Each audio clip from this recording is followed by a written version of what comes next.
On this week's episode, the trading card industry just got a lot more dangerous. Could a new streaming power be in the making? And what is the best Star Wars fan project ever? All this and more as we once again delve into the pop culture cosmos. Welcome to the pop culture cosmos. And we're back with another episode of the Pop Culture Cosmos. This is Gerald Glassford from Pop Culture Cosmos, Game Source, Inside Sports Fantasy Football, and the Lakers Fast Break.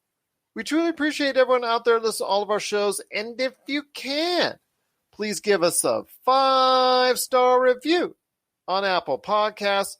Plus, if you can like, share, subscribe, follow, or do anything that you can to support us right here at the Pop Culture Cosmos. Our awesome array of radio stations that play our shows around the world, and we cannot thank you enough for doing so. Or if you can, go ahead and support us at popculturecosmos.com. It is truly appreciated. But it wouldn't be a Pop Culture Cosmos without my good friend. He's our own legendary edition for Pop Culture Cosmos. You got to check out what he's doing today on his shows. Is it now defunct? So we're getting ready to do one last round of topics on Topicocalypse, and then it will be defunct. It'll be gone, and it'll be archived, and they'll surface again eventually, but it depends on if I decide I want to do something new or not. You can catch him today on his almost defunct show, Topicocalypse, and of course his other show, the Super BS Gamescast, plus his great book, which you can get today at Amazon and Barnes & Noble, entitled Congratulations, You Suck. It is my good friend. It is Josh Peterson. The Josh Effect Legendary Edition is here in the house. What's up, man? What is up? I bought it, and I was really excited to play it, but haven't had a chance yet. I know you got your copy there.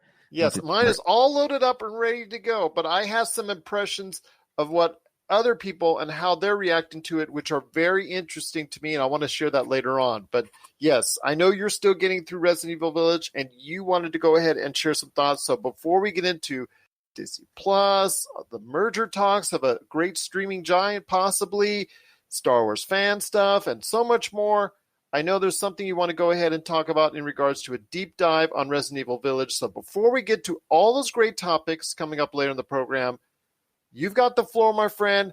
I also spent a great bit of time looking at what is going on with Resident Evil Village. Again, we had a lot of comments on it last week, but I want to hear your thoughts on Resident Evil Village even more. So I'm getting close to the end. I got out of all the stuff that was showcased at all the game events, the stuff with Lady Dimitrescu and the castle and all that good stuff. She's become an internet fascination, just to let you know. Oh my gosh, yeah, I've been seeing the mods of people, like there's action figures of her too. Like I don't know, she's interesting. Like I wouldn't necessarily say like she's creepy, but she's just like fascinating, but she doesn't spend as much time in the game. She's not in the game as much as people think. No, and it's not necessarily a bad thing, but they kind of like advertised her as being the main villain. Yes.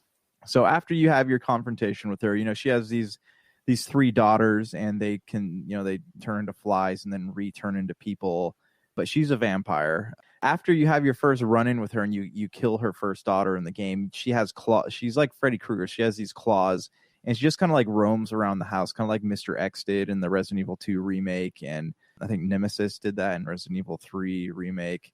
That seems to be like a running theme with Resident Evil games now, is that you have somebody who just like kind of follows you around through the whole game. Luckily with her, she only follows you around until you have to have that like final confrontation with her. But that being said, like I had some more thoughts I wanted to share, kind of go into it a little deeper than I did last time. Resident Evil, what they do with the trailers, they did a great job. The trailers and gameplay did a great job of like not letting you really like see what the game is about. They kind of show you like where you are, what you're going to be doing, what are some of the foes you're going to be encountering, but they don't really give much away about the story. And I think that is a big positive for me, because I like to be surprised when I go into things. When you talk about Marvel films that I haven't seen yet, I always put you on mute so I don't have to like. So, are you sure you don't do that all the time, anyways? So that being said, when it comes to you do. I think you do. I mean, sometimes. What did you say, Gerald? Huh? Yeah. Sometimes I try to multitask sometimes and it doesn't always work out. All right, so positives. You don't have the bad thing play. is my wife says that too a lot. I don't know, does that mean something? Yeah, I know, and I say that to my wife too, and she just, kind of. I have selective hearing sometimes, Huh? Yeah. Okay, so everyone talks about Resident Evil 7 a lot. That seems to be like the fan favorite. Resident Evil 6, if I remember correctly, was like one of the worst reviewed games of all time. Didn't really play a lot of Resident Evil 6. I played the demo, wasn't really a big fan. Resident Evil 7 took some coercing by some friends to get me into that game, and it was terrifying. It was scary. It was very anxiety driven. And, I did enjoy my time with it, but it was interesting because it felt like it existed outside the Resident Evil universe. Do you think that stunted, though, the sales because it was so concentrated on the horror aspect of the genre? So I've heard mixed things. Like I've heard people saying that, yeah, it doesn't really feel like a Resident Evil game. And then other people are like, this is the excuse I've been waiting for to go back into the Resident Evil universe. So everyone has a side on that game. For me, like, it was nice, because like you play enough Resident Evil games, it gets to the point where it gets old, right? Like the whole thing with the zombies and the Umbrella Corporation. And like they just had all these characters that they didn't, and this open story thread that they didn't really know what to do with. And for that reason, I was kind of getting burnt out. And I got back into Resident Evil 7 and it felt fresh. And then they kind of like brought Chris Redfield in, and they kind of tied everything back into the original franchise, which was a pretty, interesting concept. And then you open up with Resident Evil 8, and it takes place in the aftermath of 7, right? Like you have your family, you rescued your family.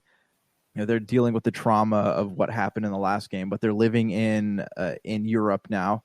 And so you have this scene where like the wife doesn't want to talk about what happened. Ethan keeps trying to get her to like talk about things and get over it. And, you have the baby Rose. Ethan Winters, by the way, to everyone out Winters, there. Yeah. And the baby, they have a kid now, and the kid, you walk around the house and you find like clues about like what's going on with the kid. Is since the kid was born of this mom who had been the test subject of this cult, does the baby have anything wrong with her? And then all the papers you find leads you to believe not. And then, the big event happens that sends the game not spiraling, but like, projecting forward into full motion.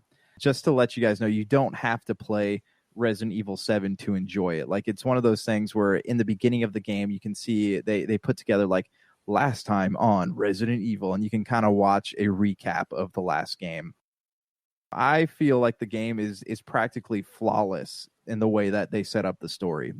It creates a lot of intrigue, and it drops a lot of breadcrumbs that you want to unpack more of it. Like you want to know, okay, well, if the baby's fine, why does Chris Redfield and his new Umbrella Corporation that he's created, why do they want to run their own tests on the baby? Why does the wife not want to recall what happened? Why is Chris Redfield here doing the things that he does? Like it creates a lot of intrigue.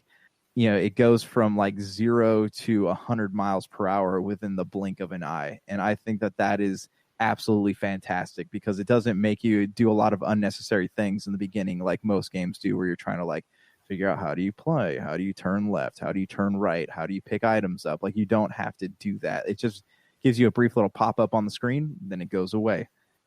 The Transylvanian myth in Resident Evil, like it might not feel like Resident Evil to some people, but it's nice to have a variety of enemy types. You go back to the earlier Resident Evil games, like you have zombies and different like types of zombies, but they all kind of did the same thing.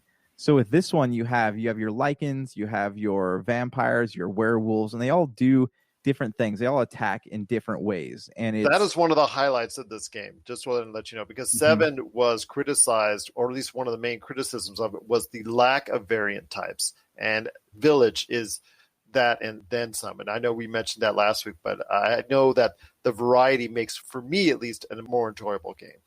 Right. And it is enjoyable because, you have to do kind of like in Doom, where you have to like use different weapons to take on different enemy types. Like in Resident Evil, you can use the same gun over and over again, but it helps to cycle through what you already have. Like a shotgun is going to annihilate a Lycan, right? Especially the armor types. You have a sniper rifle, and that does wonders against the flying vampire crow things. And then in the dungeons, you just have your shotgun, and it's such close quarters combat that the shotgun just will immediately take out any enemies that are standing in your way. But, if you get bit, it just, they do take some damage from you. With that being said, I guess I want to ask you the question now that they're incorporating monsters. And I just got to a part where they're kind of incorporating Umbrella Corporation, right? They're tying it into the other Resident Evil games. But, with this introduction of these monsters, do you think that this opens a door for a Devil May Cry Resident Evil crossover? I'm sure that's something that's on their minds at some point. I think, when you're keeping going, DMC 1, DMC 2, DMC 3, you keep on going with DMCs, and then you keep on doing the same thing with Resident Evils, Resident Evil 1, 2, 3, and now we're up to 8 on Resident Evil, and DMCs, we're 5. I think it's inevitable that you'll be at least combining those different assets from each. It would be great to see them interjected into somewhere else, like a DMC, and some of the members of the Devil May Cry universe cross over to the Resident Evil and create a game from there. I think that would probably be better, would be a way to freshen up, because I think there's some parts of the Resident Evil whole genre that may be a little bit played out by this time, because you've seen it not only in 8 different Resident Evils, you've seen them in how many countless of movies. You're also going to see them upcoming in whatever Netflix is going to be doing with the Resident Evil IP coming up very soon. So I'm just concerned that there's going to be too much repeat. So that's why I think I like Resident Evil Village, is that even though it does have those, like you said, familiar influences with the Umbrella Corporation and the Redfields, it has enough new in this different setting to make it stand out. Yeah, so Ethan is definitely the best protagonist this franchise has featured so far. I love Leon. Chris Redfield has been take it or leave it for me, but Chris Redfield is kind of a stale character, and that's why I've never been a huge fan of him. I like Leon Kennedy is cool. I thought Jill Valentine was an interesting character. Going back to that though, with Ethan, he has something on the line. We saw his humble beginnings, and we saw what he was fighting for. They did a great job of humanizing him in a very dehumanizing world. And so that's why, I think he's such a great protagonist, and he's one of those people, he just does what needs to be done. He all this stuff that's happening in the game is sick, and you have these times where he's why are people doing this stuff? So he has this conversation with the Duke, who I think is a great character, because much like in God of War, they take the shopkeeper or the merchant and they incorporate him into the story, and I think that moves around quite a bit for someone of his size. Right, yeah, and he's just sitting in I don't know, reminds me of in Pete's Dragon, the apothecary cart where the guy was selling him stuff. But he has an interesting conversation with him, and the Duke's well, this is this, and I'm not going to spoil things, but he goes, this is what's happening here, and this is what you got to do. And Ethan's why in the world would someone do something so weird and messed up? All right, fine, I'll go take care of this. He does what needs to be done, and he doesn't whine about it. He's not broody all the other Resident Evil protagonists are. He just kind of takes up the mantle and takes care of business. He gets his hands cut off a lot in the process, but that's one thing that Capcom's never really shied away from, is being aware of what they are and playing to their own advantage. So, I definitely think, Ethan, I'd be curious to know, if you got a chance to play the game, what you thought of Ethan as a protagonist. But well, I've watched a few hours now of it, and Ethan's been a very interesting character to go behind, a very sympathetic character to lean on. Like I said, when it comes to Chris Redfield, it comes on the screen, take it or leave it. Leon Kennedy, Jill Valentine, when you talk about the familiar characters that we've seen over and over and over in Resident Evil, the whole series. Now you have Resident Evil Village coming out, which is the 8th iteration, plus all the movies and all that. It gets a little bit tiresome. So I'm thankful that at Capcom, they went in a different direction. Yes, they still have some familiar elements, and of course, Chris Redfield is there, but going and traveling through this game through the eyes of Ethan makes it so much more enjoyable. Yeah, and it's always nice too. They've tried to do this in other shooters, whether it's Halo or Gears of War has taken it into a different direction. Right. Yeah, but they're with third person. But yeah, no, like they do a good job with Ethan. Like he has thoughts, he has an inner monologue, and so like he tries to, as he's doing all these things, he tries to make sense of why he's doing it. And like I have appreciated that because I have often had the same thoughts as Ethan while I'm playing the game, and all of a sudden he says, "I'm like, oh, okay, so it's not just me being crazy here." Hey, this is Chad from Ghost Toasters, and you're listening to Pop Culture Cosmos Podcast. Check out what's been going on with the Pop Culture Cosmos Show and the PCC Multiverse. My last movie that I saw in the theaters was The Last Skywalker. I know, condolences to me. Wow, man. Right. I just had talked about that, and I completely forgot that I saw that movie. Yes.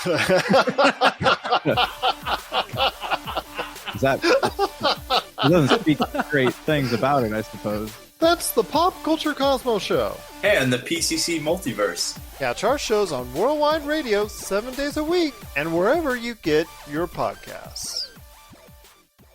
Okay, so going on to like exploration, I'm only going to stay on this for another few minutes, but like going on to exploration, like it's not, the game is not interesting, but it's like, it's not an open world game, but it feels very open, but it also doesn't feel like there's too much of it. Does that make sense? You know how I said with like Assassin's Creed, this big open world and it just there's too much in it. This game feels like it has just enough. And you've played it with the new DLC as far as the Assassin's Creed Valhalla? Oh, no, I have not played the Wrath of the Druids yet. Okay, and you've done over 100 plus hours on it. So that's just giving everybody an idea once again of how much you've invested into it. Yeah. But with Resident Evil Village, it's one of those nice creations where it's a linear game and it's not a linear game. And I kind of like that idea. Yeah. And what's nice about this, like, and I know anyone out there who has played Resident Evil games before, like you find keys, right? Or you find like items that go certain places, or you're like, oh, hey, I need to find a crank here so that I can open this up. Like there's still a lot of that, but it's easy to get back to the places where those items belong. Like in Resident Evil 7, I guess one thing I really disliked about that game was that it took forever to go back to certain places because you had to go through and, fight enemy types or keep running into the guy that's following you through the whole game. In this one, you're like, oh, hey, there's this wheel, but oh, yeah, that's right. There's a well right around the corner here. So I'm going to go back to that well. I might have to shoot a couple werewolves on my way there, but it's really not a hassle to go back to it. And that's something I appreciate because, again, like I sank 113 hours into Assassin's Creed Valhalla. It's nice to be able to play a game where I don't have to like spend an extra hour to go back and do a side quest. Yeah, and I can tell you're enjoying it because I know you wanted, when you go ahead and message me that you want to go into detail about your thoughts on Resident Evil Village, I know that you're getting a lot out of it, and it's not because of any angst or anything like that. I can tell when you're really enjoying a game, so I'm glad you've had a great time with it so far. Yeah, and then before I hit my like 2 or 3 negative things, I just want to say like the boss fights in this one, they did a great job of like keeping it interesting. Like most of the time in games, like you have these boss fights and you're just like running around the same area doing the same things over and over again. In this one, like I fought Lady Demascuro, and she goes through her different like transformations, and then she kind of like you have to run around a building shooting her, and then all of a sudden her like dragon form runs into the tower, and you're trying to like you have to start going up the stairs. Like the boss fight was constantly moving, and that's something that like outside of like a God of War game is I've never like experienced before. And so I think that was really cool because it made me interested. I wasn't just trying to like shoot, hide, shoot, hide, shoot, hide. Like it was something like, oh, I got to shoot it. Oh, I got to hide. Oh, I got to go up these stairs. I got to run backwards. I got to make sure I'm hitting her with my shotgun and not hitting the wings. Like it was a very tactical boss fight. And, I appreciated that because Resident Evil doesn't really do things like that. I know there's some issues that you have, some slight concerns, but I know your game so far has been mostly an enjoyable experience, but some caveats that you might want to warn players about before they head into Resident Evil Village. Okay, so like all Resident Evil games, there's ammo scarcity. They do have a great crafting system where you pick up items and it lets you like make ammo and the health packs. You can't pick up items and craft things. The shop has ammo, but you only get to do it like once per level or per zone, once per encounter with the Duke. So that's kind of a pain. So that being said, like, it's not one of those, they are a little more sparing on ammo than they usually are, but it's not to the point where you can like just go in guns blazing into everything. Like I said, the open world is nice, but you do have to do a lot of backtracking if you find like the wheel crank and all that, and you want to go back and get things out of the well. There are different lichen enemy types. You really got to strategize how you kill some of these enemy types, because you could end up like chucking a grenade and having it bounce back and hitting you. So you really got to like be aware. So if you're playing on like it with your HDR settings on, you should be all right. But if you're someone who plays like dark games during the daytime, you might have a little trouble like recognizing what enemy type is what and how to kill it. My other thing is, this thing's kind of combined, is you can't jump. And because of the lack of jumping, it makes it really easy to get stuck in hallways. So when you have Lady Demascuro following you around, with her long claws, and she traps you in a hallway, like you can't, that's it. Like you have to keep on like going up on the side of her and trying to like edge yourself through. And she can easily just kill you in that time. So if you get stuck in a hallway and there's like no doorway, the lack of jumping makes it really hard to get by her. So that was, I haven't gotten killed by her, but I came very, very close to, because I was stuck on a balcony and she was just sitting there swinging at me. So I didn't really, it was a little difficult and irksome. So if they just had a jump function on there, that would be a lot easier. But other than that, really digging the game so far, almost finished with it. So, when I get to the end, I'll kind of give my final thoughts. All right, but you are enjoying it so far for the most part. It sounds very intriguing. Again, I've seen quite a bit of it myself, and I'm very impressed. And I said to you before that the facial animations are better than virtually any other game I've ever seen. Yeah, they do a great job, especially the movements as a whole. The movements, from running, walking, the whole body movements and human interactions are just extremely well done. Yeah, and like Lady Demascuro and her daughters and the Duke. There's a nice coat of paint on this game. Yeah. Well, I'll tell you what, it's been a great time for Josh so far, but if you have any thoughts on Resident Evil Village, we'd love to hear them as well. Please let us know. popculturecosmos@yahoo.com. But before we hit the half-hour break, I wanted to go ahead and mention that Mass Effect Legendary Edition, as you can see with Josh, and you can see with me, we already have our copies of Mass Effect Legendary Edition on hand, and we're going to be hopefully showcasing them very soon. At least I will try to on our Twitch channel, but I know Josh is hopefully going to be able to showcase that as well at some point in time. But I wanted to note to you that with Mass Effect Legendary Edition, it seems like it's 2007 all over again, because people are becoming fascinated with Mass Effect. You and I had hoped for this to be revitalized, this whole IP, this whole series. You and I hope for a return to the galaxy of Mass Effect in a better fashion. It looks like BioWare and EA have struck gold with something you and I knew would strike gold if they just went ahead and did it. They went ahead and did it finally. It's now out in the wild. A lot of people are getting it. A lot of people are reacting to it. And for people who have not played it, right now it just seems to me, because the game is so long, people are talking about Mass Effect. They haven't gone into Mass Effect 2 or Mass Effect 3. They're playing it for the most part the right way through Mass Effect. And with all the upgrades that it's gotten and received, because Mass Effect has been the one that they worked on the most at BioWare, it looks like it's been a job well done so far. Yeah, I mean, I haven't heard any negative things. I haven't actually read any reviews about the game at all. So, I mean, I'm sure you'll speak to that in just a minute. But from what I have heard from people who've actually played it, like, it is a nice excuse to go back to the Mass Effect universe, especially like in this time where games have been a bit dry, meaning like not a lot of games have come out. Like, it's nice to have this excuse to just kind of sit on your couch and be transported to someplace completely new.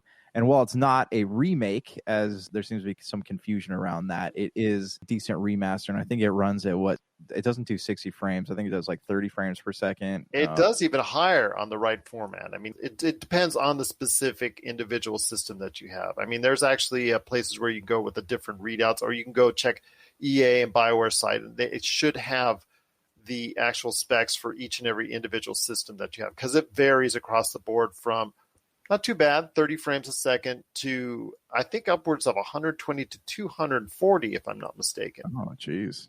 Depending on what you have. I mean, if you got a powerhouse PC, it's going to treat it like butter, very smooth. Right. Whereas if you have like just a standard Xbox One or PS4, it may be not quite as fast, but 30 frames per second should get the job done. Yeah.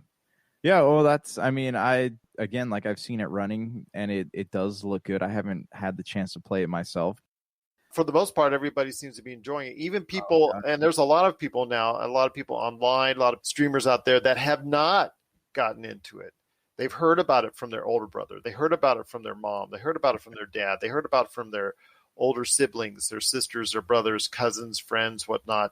And they're finally getting into it for the first time, and they're enjoying it. I was afraid that Mass Effect, even in an upgraded fashion, would be aged to the point where for a lot of people just getting into it would be unplayable. And I'm very happy to say that it doesn't seem to be, for the most part, to be the case, that a lot of people that are just getting into it for the first time are really enjoying it. Well, good. I mean, I hope that this kind of revitalizes interest in the series. I mean, I know it comes with all the DLC, and it's got a fresh coat of paint. And I think there's one DLC, Pinnacle Station, that they couldn't get from BioWare because it was corrupted. So. The code was no good. And then the Mass Effect 3 multiplayer is not available. Okay, I mean, I kind of expected that to happen. But what are your thoughts? I mean, what are the reviewers saying about it? Is it getting high scores, or what's going on? For the most part, it's getting really high scores. I think there's some caveats, mainly with Mass Effect 1, because they still wanted even some more tweaks to it.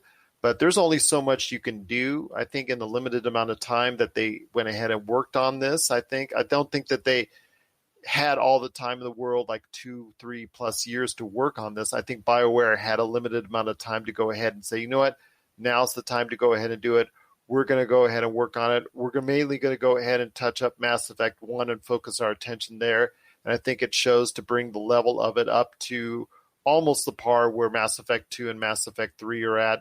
I think people that have yet to go into Mass Effect 2 and 3 for the most part, because this Mass Effect 1 is such a long game. But I think that people, for the most part, are enjoying their experiences. And the reviews, for the most part, have been very strong and been very supportive of it.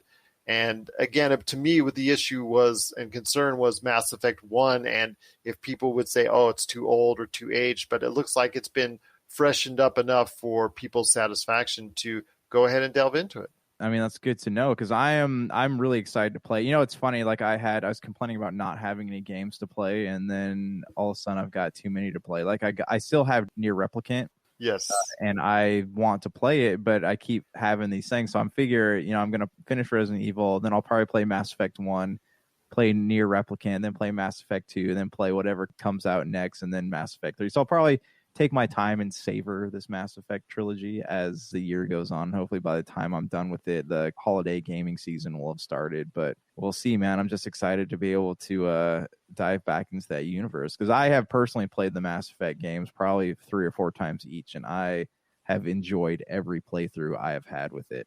Well, you and I have spoken about our love for Mass Effect. I mean, you can only see it from right behind me, where I've got all the Mass Effect displays that I kept from the store that I used to run in 2007. And you can see all the displays up behind me that still show my affection for the series. And I'm so glad that it came out. I'm so glad that it's getting the warm reception that it is. I'm so glad that it is getting the justification it deserves. And most importantly, I'm so glad that this reignites the flame and interest in the Mass Effect IP, and that will guide BioWare and also EA forward to make the right decisions on the new Mass Effect that's coming sometime in the future. So what are the chances that next Monday show we could get maybe some hands-on impression by you? Oh, you'll have it. In fact, I'm going to be doing some streaming this week on our Twitch channel. Hopefully I can translate that also as well to our Facebook and YouTube channels as well. But yes, the Twitch channel at Pop Culture Cosmos will have some action this week, so look forward to that. And you can have some hands-on impressions from myself and maybe you as well. Hey, hopefully we'll see what happens. I'm hoping to get through Resident Evil this week, so anything's possible. What are your thoughts out there on Mass Effect Legendary Edition now that all three of this awesome trilogy are together in one bundle, up-resed, upgraded, revitalized for a new generation of consoles? Please share us your thoughts. popculturecosmos@yahoo.com. Well, coming up next, the dangers of trading cards. Also, some streaming information that has come over the wire that are very interesting that needs to be talked about. And what's the best Star Wars fan project ever?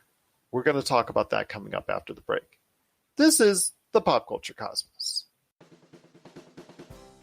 If you want to see the coolest action figure collections out there, the stuff that you played with as a kid, hear from industry insiders that made the toys that really, truly defined who we are, and you got to check out Season 1 of Action Figure Adventure.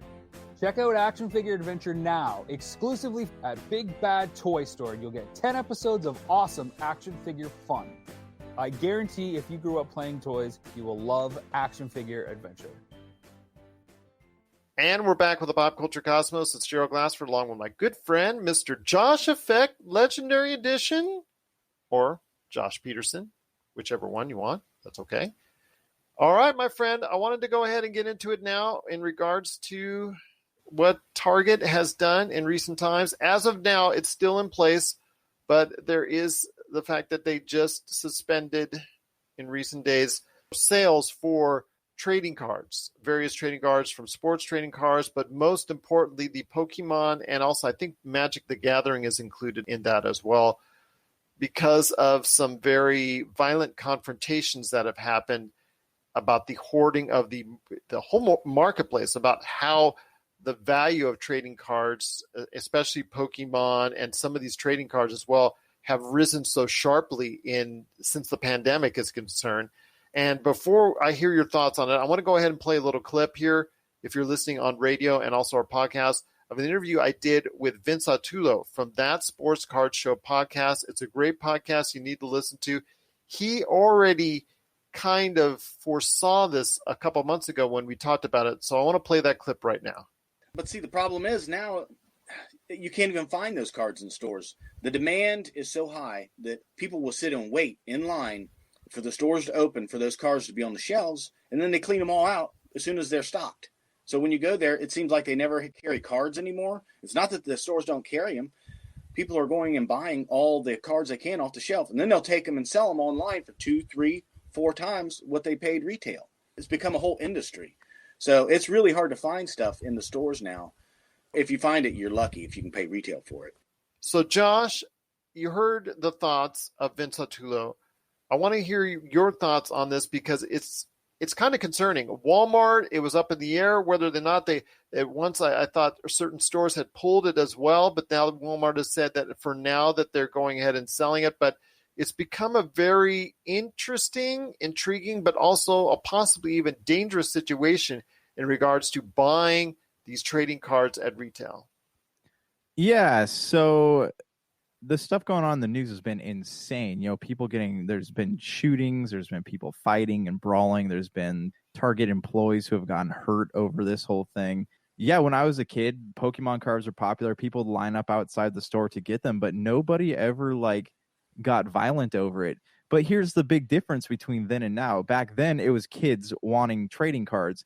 Now it's adults, it's scalpers. And this whole scalping culture is absolutely disgusting. And I think that a lot of these people who are doing this I'm going to a hot take, but they should be ashamed of themselves because, you know, you're taking things that kids like to have. You know, kids can't have these things now. These things that were made for kids and they're a game for kids. Kids can't have them because you have these adults taking them and selling them for a price that's way marked up on the internet. And you're talking about the Pokemon cards and the Magic the Gathering cards, correct? Right. And it's disgusting, you know, and you have you have these adults who want to turn a profit on these items that are meant for, well, I mean, I know there's adults that play it too. So it's, you know, if you're buying things for the sake of scalping them on eBay, then this is kind of disgusting behavior because it's almost, you're dehumanizing people over trying to get these cards. You have people fighting. You have you're hurting Target and Walmart employees. Like, it's got to the point where these stores are scared to sell these items anymore. And these are items that for years was just right there next to the checkout counter. There would be rows of different trading cards, sports cards, novelty cards, and they would just be sitting there, and you just walk right by them. And, for years, people would just ignore them. I think Vince said it best, when he was talking about how for so many years people would talk about these throwaway cards from the early 90s and mid 90s, and nobody realized that they might have had something valuable on their hands. And, I know with the sports cards, it's all about trying to collect the rookie cards for the rookie players. So that's what you're basically trying to go ahead and get these cards for, or these card sets for. And that's always been something that there's been a certain amount of collectors. Now that the market has risen, there's a lot of even more collectors on it. So it's become big business. I get that. And now that's evolving into NFTs and a whole 9 yards with that as far as the digital age. But with, like you said, Magic the Gathering and the Pokemon cards, I mean, I bought Pokemon cards for my daughter, and this was just for fun because she wanted to have them and collect them, and just keep them because she's so interested in Pokemon. But it's now becoming, do I have to go next time she wants to go ahead and have me buy some more, be fend off 2, 3, 4 people in order to buy just a set that she just wants to open up and have for fun? Yeah, well, and you had mentioned collectors. It's not, I've been listening to a lot of podcasts where people are talking about this and reading a lot of articles. It's not collectors out there waiting for this stuff. It's people scalping it. Like you hear stories where someone went there. Well, I mean, a lot of these collectors are doing the same thing. That's what they're doing. They're reselling, buying, and a lot of these collectors now have turned into individuals that are going to turn a quick profit as well. I guess if you're civil about it, that's fine. But if you're one of these people who are like causing fights, like that's kind of disgusting behavior, especially for someone who isn't going to keep them, somebody who is going to make it so a kid who actually wants to play with Pokemon, or an adult who actually wants to play with Pokemon cards, has to pay a huge markup because they can't get them just by going to the store anymore. And not just the specialized ones. I know that everybody wants, but some of these kids just want common ones just to play with, just to collect. And because one day all these places will open again and people start having Magic the Gathering contests and Pokemon contests, and these people won't be able to get these cards anymore because these people who are, these scalpers have taken them and made it so they're hard to get. And in doing so, the disgusting thing about it also is that they're driving the value of it up. You can't get them at Target or Walmart anymore. So now you're going to have to go on eBay or Amazon or wherever and buy them from private sellers. And, we have an anime store up the street from us, and they have Pokemon cards there. But do they have a security guard right there next to them? No, they don't. We live in a very small town, so we're not like in danger of that becoming an issue. But yet. But, and again, you've heard my thoughts on scalpers, especially with like gaming consoles too. Like you're seeing that happen. Like you go on eBay, you have these people, there's nobody selling just a single console. You look at all the pictures, it's just someone who bought like 20 of them, and they just are sitting in like their harem of PlayStations and Xboxes. And this market there's always been a market for scalping, but it's just gotten so bad thanks to the pandemic and the YouTubers and people who are on, this might sound bad, but a lot of people who are working from home or they're in unemployment, whatever their situation is, they have time to go and wait outside stores when it opens, and they're looking to make a little extra cash. So it's just all the circumstances are just right for something like this to happen. And, to Vince's point, when you have these things that are like you're making a limited number of certain things, collectors are going to be looking for them. And Pokemon cards, I didn't think it would ever happen, or I didn't think it's going to happen again. But here we are. This is like the 90s all over again, except people are getting incredibly violent about it. But let me ask you this, though. How much of this do you think is thanks to streamers? You have people like Post Malone talking about Magic the Gathering, and you have Logan, whatever his face is, opening like a pack of 1990s Pokemon cards online. How much do you think is the pandemic to blame, and how much do you think YouTubers are to blame for this? because we love to blame the pandemic on everything. Right. But I know that the streaming and social media aspect of it, I mean, you can go back far as you want on that in regards to social media, how it's developed over the previous decade, and see the kind of influence it has. I think that has the biggest influence on so many different aspects of our life. And I think the value of these trading cards, whether it's sports cards, Pokemon cards, Magic cards, or any other novelty cards, I think that is more to do with the social media aspect and the fact that the internet has created this marketplace where you can buy and sell things so much easier, but you can also have interests in things so much easier. It's not where you back in the 70s or 80s where, oh, I really like Pokemon cards, but if nobody has them in your neck of the woods, you're pretty much out of luck unless you like mail order stuff. Now you can easily, within the span of a few seconds, go onto Amazon or eBay and buy something if you have the money for it. And that just drives up the price more and more. And I think technology and our society have more to do with all these things that are going up in price in regards to the trading cards than necessarily the pandemic is concerned. Because the pandemic, let's say the price rose on all this stuff because of manufacturing issues, because of distribution issues, that you can blame on the pandemic. Those kind of things are easily, you can relate to that. But when it comes to just the price shooting high on something that is normally out in a normal variety and a normal number that it normally comes out like it was coming out in 2019 and 2018, then that to me spells that it's more a societal or more of an access issue. With the trading card industry, it doesn't sound like it's a scarcity issue. It just sounds like a whole lot more people want it. Yeah. And again, I don't directly blame the pandemic, but I think that in the aftermath of the pandemic, and the circumstances have been created, everything kind of came together in the proper way for something like this to happen. Like people looking to make a little extra money, or people have extra time on their hands to go out and make Target or Walmart employees fear for their lives. It's just such a weird time we're living in.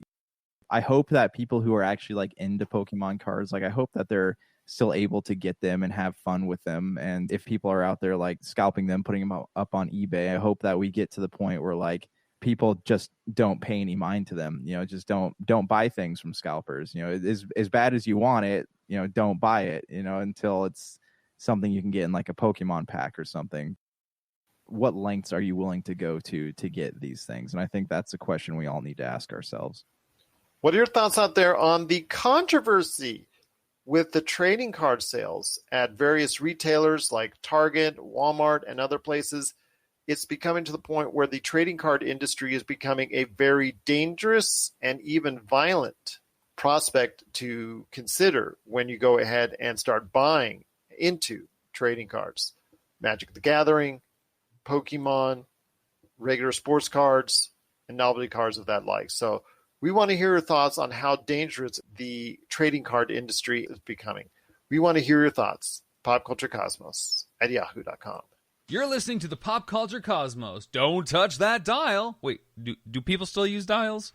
If you need your video game fix, be sure to check out Retro City Games. Located in Town Square on Las Vegas Boulevard or in Henderson, Nevada, Retro City Games has the cure for all your video game vices. Retro games and games for current consoles, Nintendo, Sega, PlayStation, Xbox, and more. Retro City Games has all the staples from any library and some highly collectible offerings too. So pick up a few games today at Retro City Games in Town Square on Las Vegas Boulevard or in Henderson, Nevada. Retro City Games is your video game metropolis.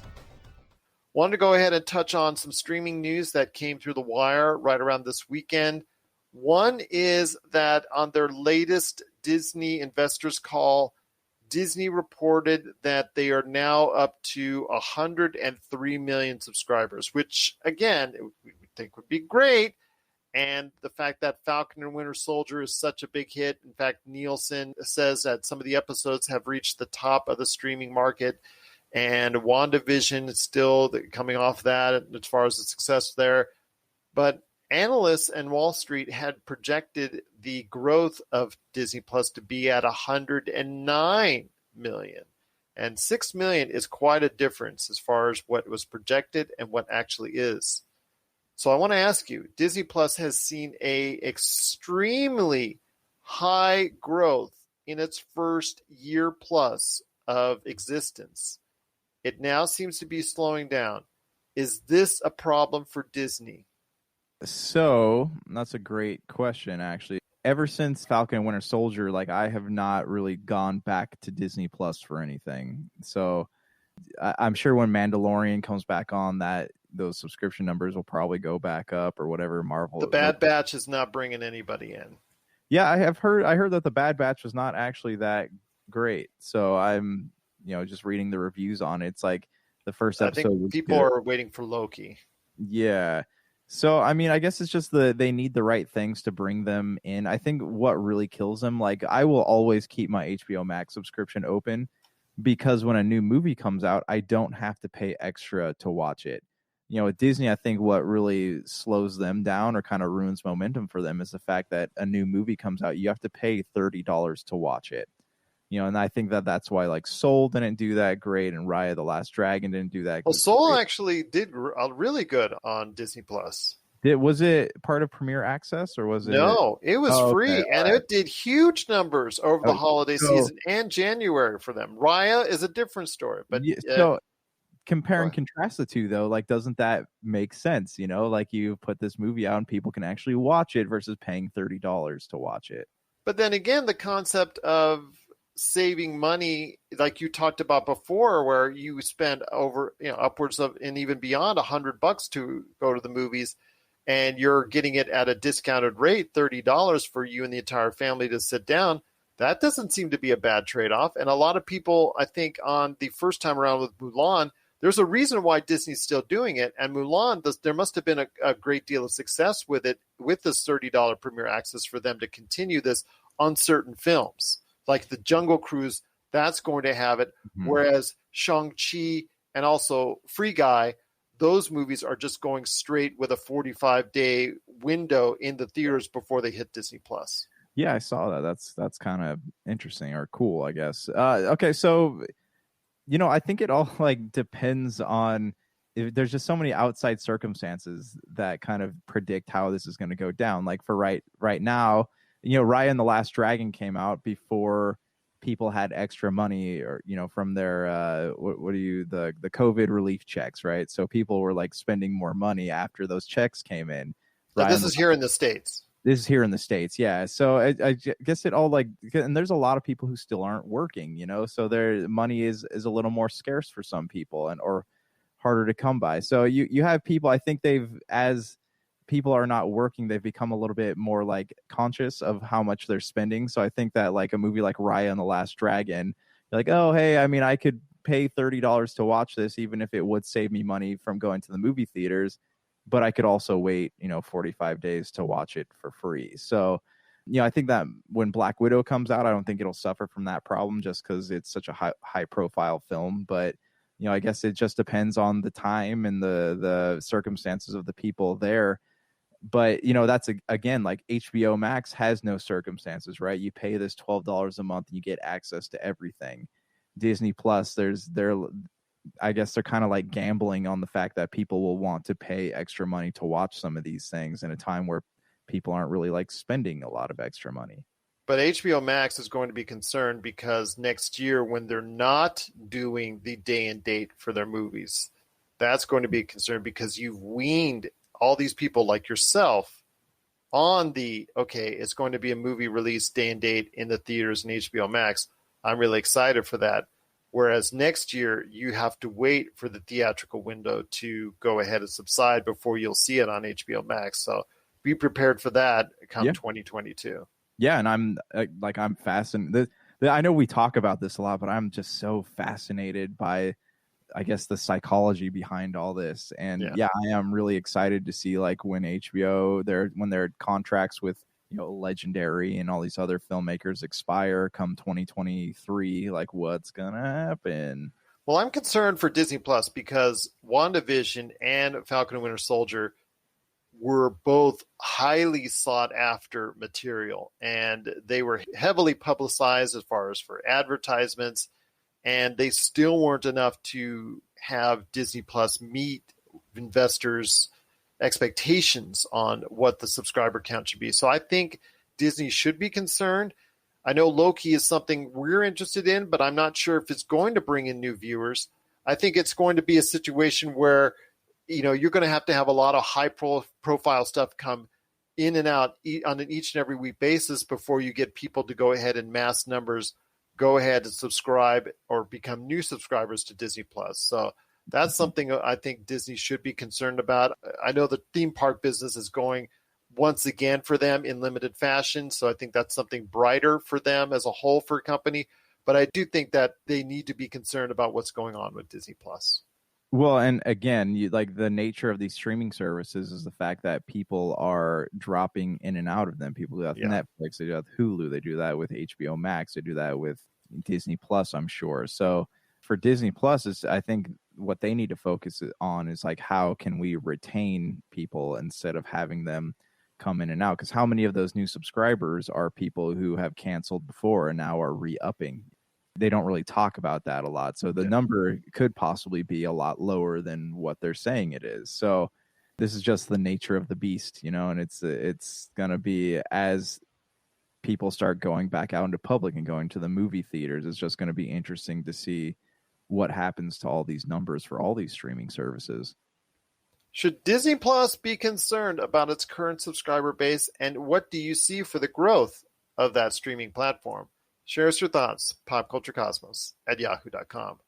Well, you mentioned HBO Max, and we both did during that conversation. But before we head on out, my friend, real quick, there are heavy rumors, and these are on respected sites like CNN and Deadline and a lot of other places that are talking about a possible merger that's being talked about over this past weekend that might be announced as early as Monday. When you hear this, about the Discovery network of shows, channels, et cetera, possibly merging with Warner AT&T, which Warner has everything from TNT to HBO and that entire family, which would include HBO Max. So maybe that would include, if they merged, the libraries of Discovery Plus with all their stuff that they do, I think with the food and all the stuff they do with the Discovery and the home improvement and all that. And then you have also as well everything from HBO Max. If this happens and that becomes one, what will that do to the streaming marketplace before we head on out? With so many streaming outlets out there, like, you're creating more of a possibility for a monopoly.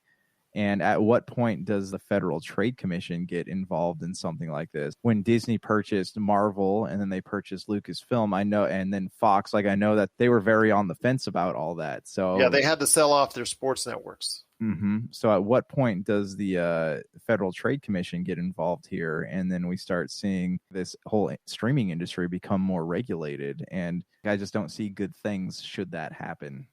But as a streaming entity, if Discovery and HBO Max were to combine, a possibility of that, what would be your thoughts?